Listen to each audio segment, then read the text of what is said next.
Connie Van Acquire, how you doing, Connie? What are your plans for the future, and which countries do you want to visit?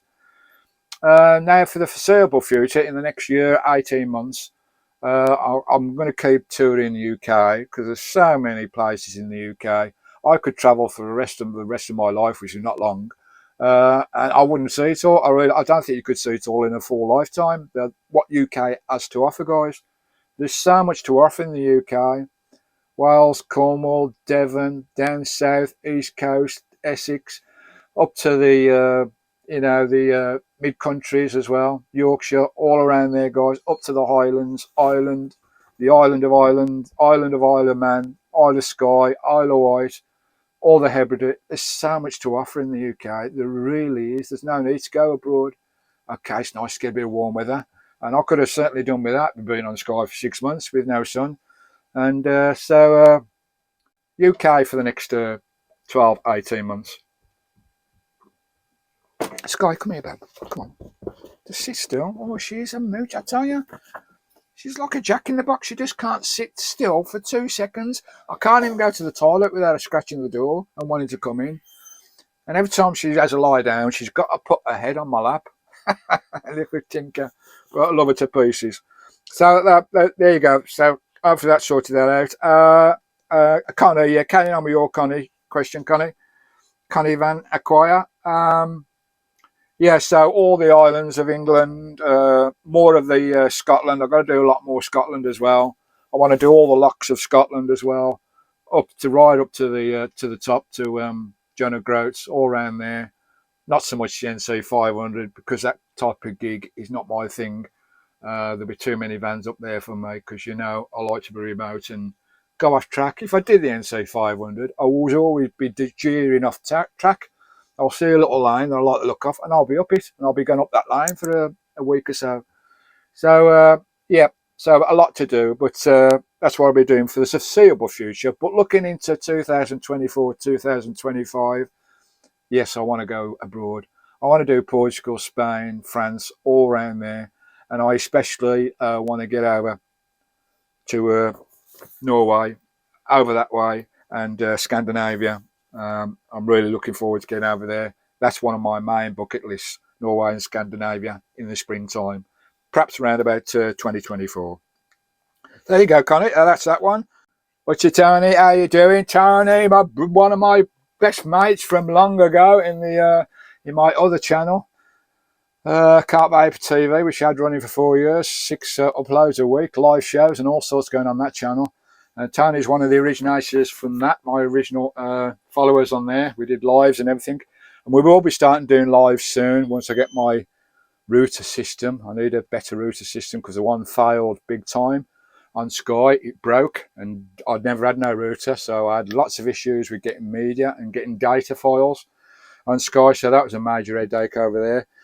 What questions? As soon as he said he was going to ask me some questions, I knew they were going to be daft questions. Because he's a daft Scouser. I'll call him the Scouse Twinkle. Anyway, question 1. Why Aston Villa? He's a Liverpool supporter.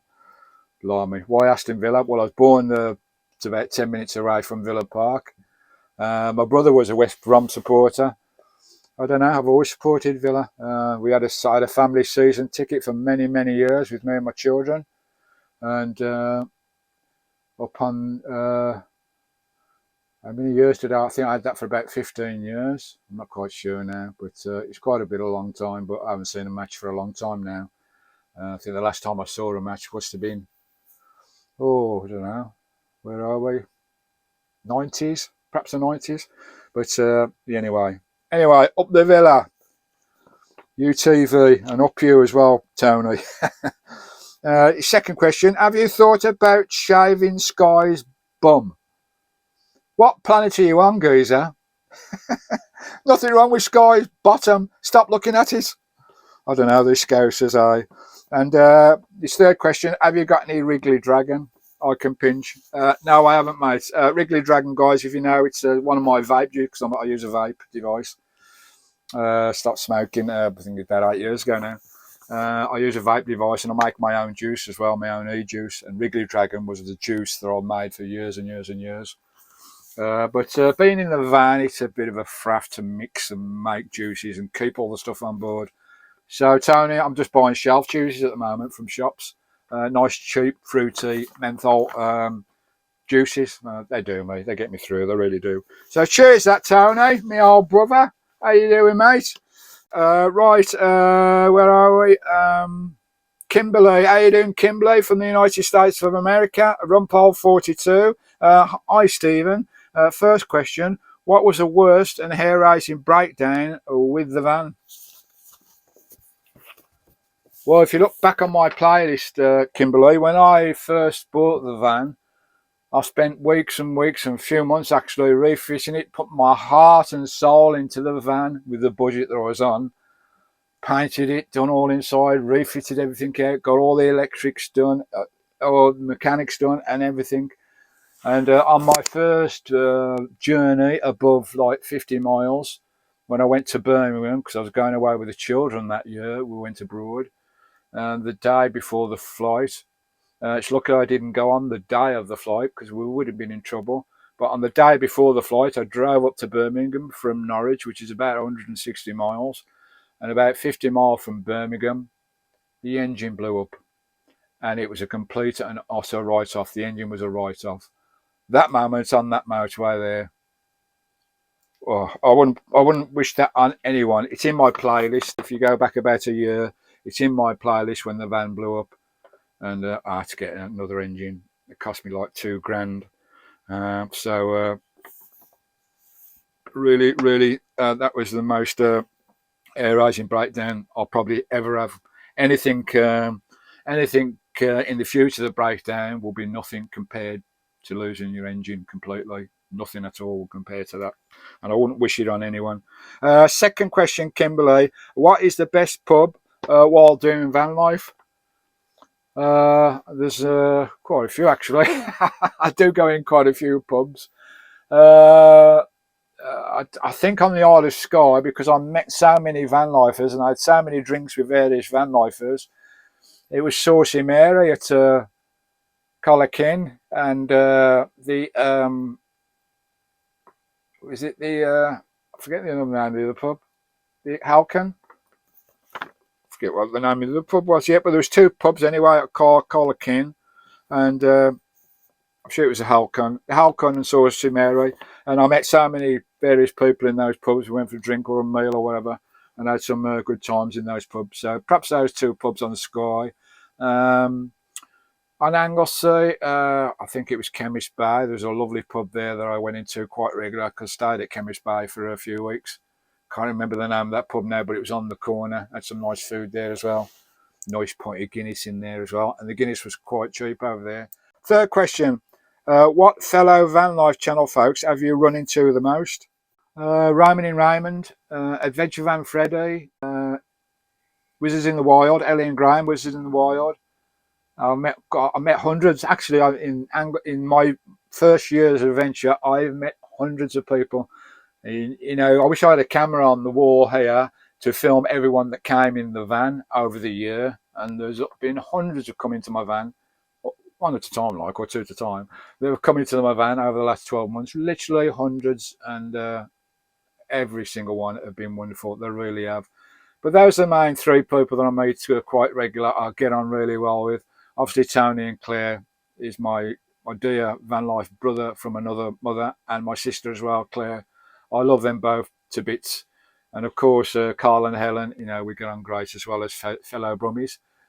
Team Brummies, and Ellie and Graham. Ellie and Graham are lovely.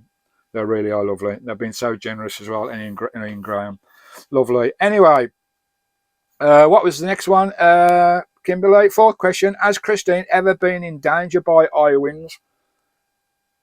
Kimberly, have you watched my videos? Many occasions we've been in danger from eye winds. If you want to go to a windy place, go to the Isle of bloody Skye in the winter. Because that'll test your nerve for sure. It really will. That'll test your nerve down to the bones. I'm sure my wheels have lifted off the ground more than a few times on the Isle of Skye with the gales, especially because we had about 4 gales, 4 storms come through, didn't we, in the winter, and they all hit the Isle of Skye with a vengeance. They really did. So there's been a few times, but Christine won't top over. She's 3.5 tons. She ain't going nowhere.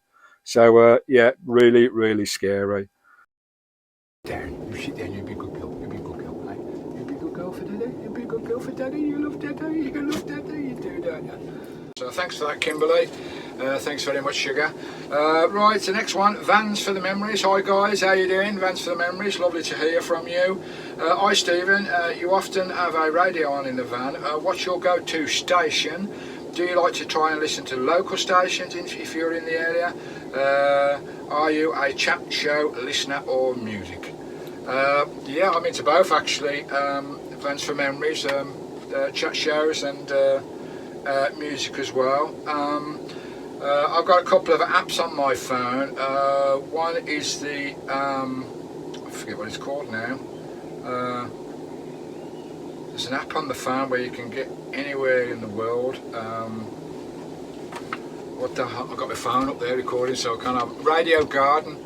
It's an app called Radio Garden, and you can plug into any channel in the world.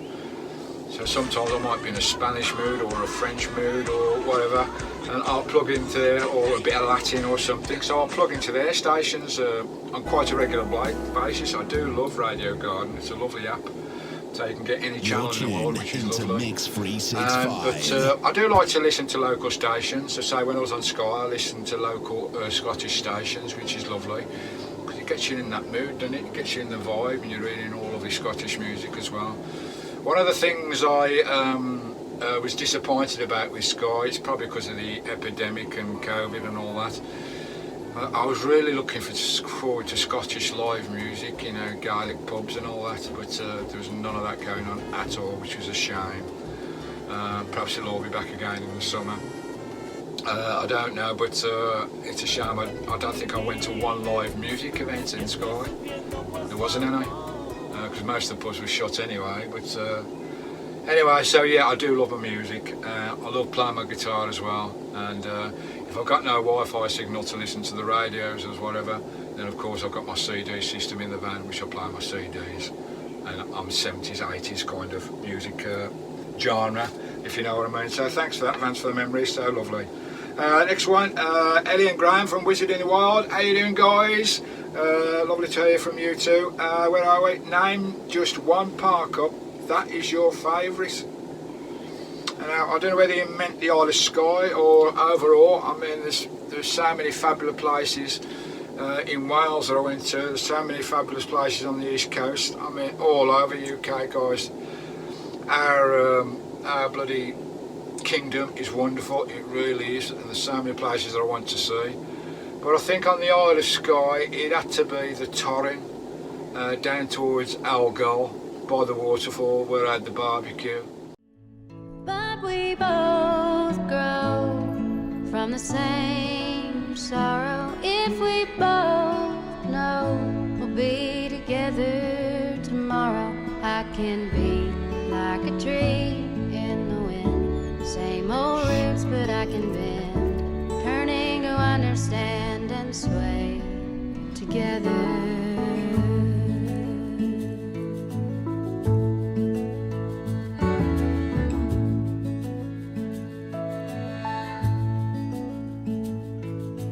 Now it's almost like a dance, the rendering of stubbornness, and it just cuts us deeper through the longer I'm away from you. Yeah, we fight good, we make love better if we both know we'll be together. Where I cook my steak outside, that is probably, I felt most at ease at that place, even though there's no Wi-Fi or nothing down there at all, no radio, no TV signal, nothing at all down there. It was only like 10 miles from Broadford, but I think that probably tops my all-time list of all the places that I've been to as the most dramatic van camp, wild van camp off-grid that I've been to. Absolutely amazing, the Torrin. Algol's amazing as well. I've had a few dramas down at Algol, as you know, in my previous uploads, Ellie. Yeah, I think it's hard. It really is. So many beautiful places on Skye. It really is tough. But I think I'll go for the Torrin. That was my true Valhalla. I could really live and die in that valley, in my van. So thanks for that, Eddie Graham. And where I went, number 2, we know your favourite drink.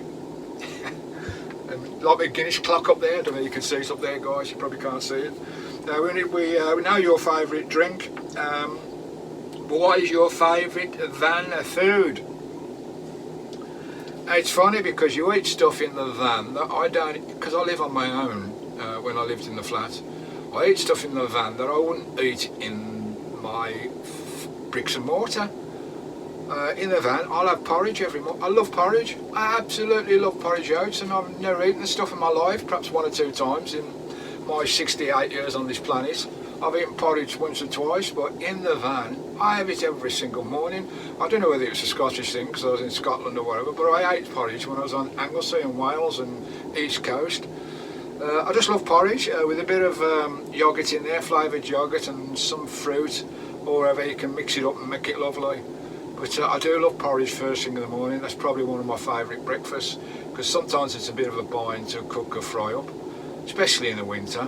In the summer you get a barbecue out and it's lovely cooking outside. You probably have breakfast every morning outside. But I do love a full breakfast as well. So my favourite is porridge, a full English breakfast. And because I've got a cooker system, the way I've laid everything up, I've got it all nice laid up there, a nice cooker system. I can have a nice roast now and again. And my favourite roast is roast lamb, mint sauce and all the trimmings. So that's probably my favourite food, plus lots of other stuff as well. Fruit as well. I eat a lot of fruit in the van. Summers again, which I don't eat when I was in bricks and mortar. I eat fruit. I get 2 tons of oranges, apples and bananas. I've got a little smoothie maker which runs off my poweroak. I love a smoothie with fresh fruit, a bit of yoghurt, a bit of honey syrup in there, sometimes a little bit of a cereal in there to make it a meal. So yeah, I love cooking in the van. It's lovely. As you know, you've seen a lot of my dishes in the van. And what is your favourite gadget? Is a poweroak system a gadget? That's probably my best device that I've bought. It was one of the most expensive devices as well. I think it was about 400 quid. I don't get a free one like a lot of channels to review. It'd be nice. And I've only got a 500 watt one. But that's probably my best device in the van. The poweroak, guys, you probably all know what a poweroak is. It's that little cube there, that little tiny little cube there, guys. Poweroak system.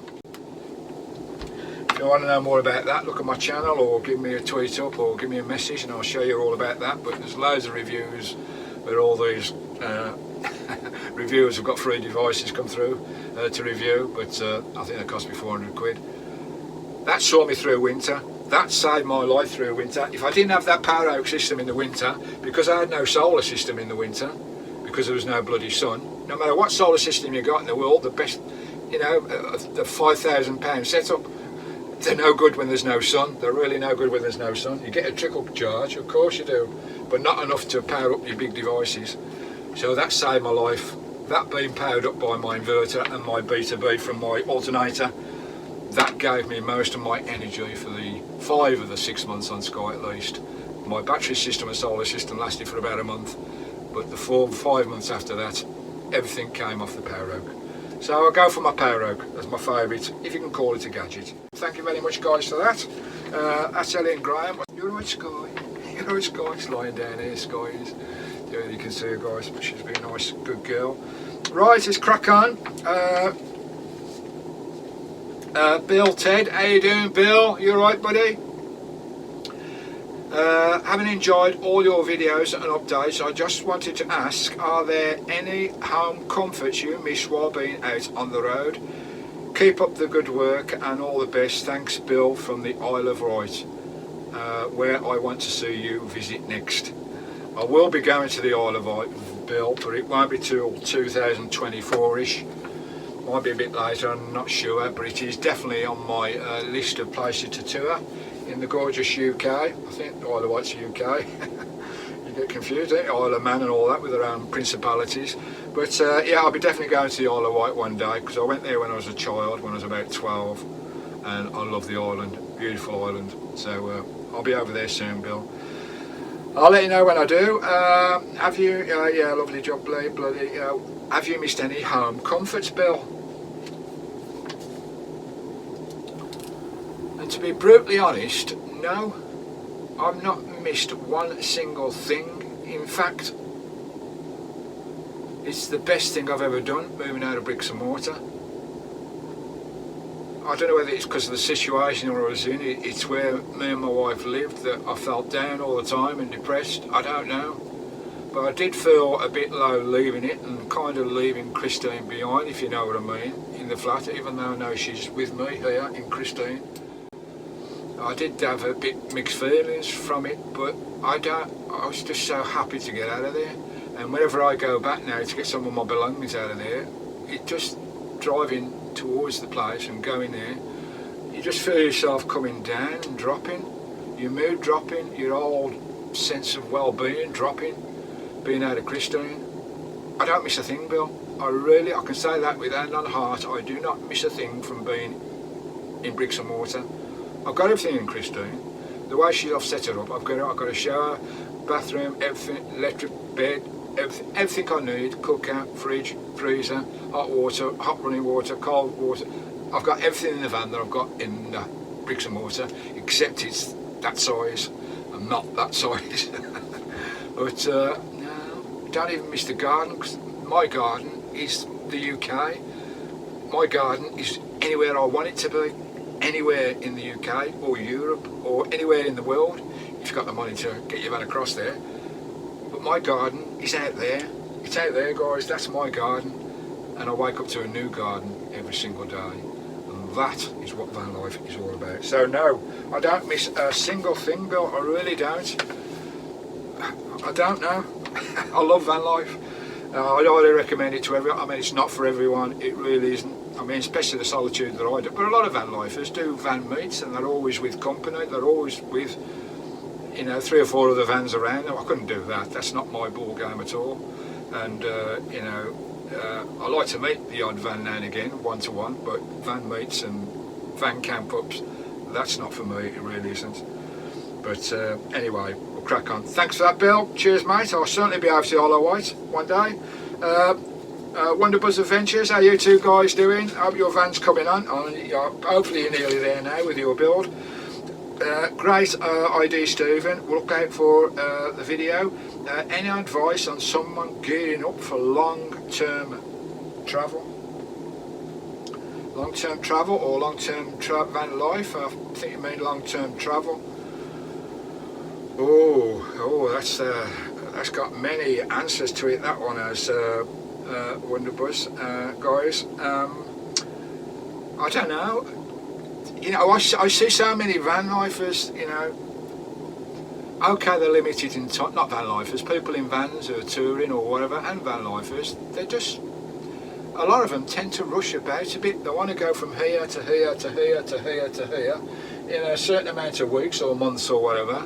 And I did have a sticker on that mic because it's a bit glary behind me, but it's come off. Yeah, they go from here to here to here, and they want to, we've got to see that, we've got to see that, we've got to see that, we've got to see that, we've got to see that. And it's all just a bit hectic and rushed for me. That's not what I do. I'm slowly catching monkey. I travel like a snail. If I did go on the NC 500, I'd probably be doing it for 6, 7, 8, 9 months, because I'd go a mile down the road of the NC 500. I'd see a little farm track or a mountain track, and I would have to go up it, or a track down to the sea. I'd have to go down to it and see what's down there, and end up being down there for a week or whatever. So take your time, really. Take your time and take everything in, because if you take your time and start a site for a couple of days, you have time to explore and see what's around, see what a lot of people miss. I found that out in a lot of my videos. There's lots of places and sites that I've seen that people don't see because they're in and they're out, or they're passing, they just miss it altogether. So really, just take your time. And it takes, when you do go on a big journey, it'll take you a week or so to get into that zone, to bring all your emotions and all your feelings down to a relaxing level, text me, you know, I've been out off the road kind of thing on a big tour now for a few weeks. And when I do go back on a big trip, the mini trip that's coming up on the East Coast, it'll take me a week or so to get myself back into that lovely, relaxing mood. So take your time on that. As I say, explore and everything. Make sure you got plenty of power. You know, I went on Skye for 6 months. Got all the stuff packed in the van and everything. And I'm getting back from Skye after 6 months. I sat down, looked at all these cupboards, and I thought to myself, around about 60% of the stuff that I packed in the van when I started on my Skye tour, about 60% of it I haven't used. They stay on board, but most of it, when you think you need it, you don't need it when you're actually on the road. You really don't need it, and it's only being on the road that you experience that. So try and keep your listing, what you got on board, down to a level. And also, I don't plan anything. A lot of people, they'll sit down for an hour. I've seen a lot of channels, they're sitting there planning their routes, which is lovely. It's what they want to do, which is lovely. I don't plan anything at all, because I know if I make a plan of going to A, then to B, then to C, then to D, it ain't going to work like that for me, because I don't work like that. Before I get to A, I'll see, oh, that looks interesting, or that looks interesting. Let's go. Christine will start going up there, or Christine will want to go down there. And we'll end up down there for a week or something, exploring that little. So I don't plan, but if that's your thing, planning, then by all means plan, especially if you're doing campsite. I don't do campsites, I'm total off grid. So hopefully that answers that question for you, Wonderbuzz, and good luck with your van build. Lovely. So thanks for those questions so far. I hope you find that a little bit entertaining, guys, and we'll do the rest of them in a few days' time. Till then, you take care, big love, big hugs, and love you all. Till later, guys. Ta-da.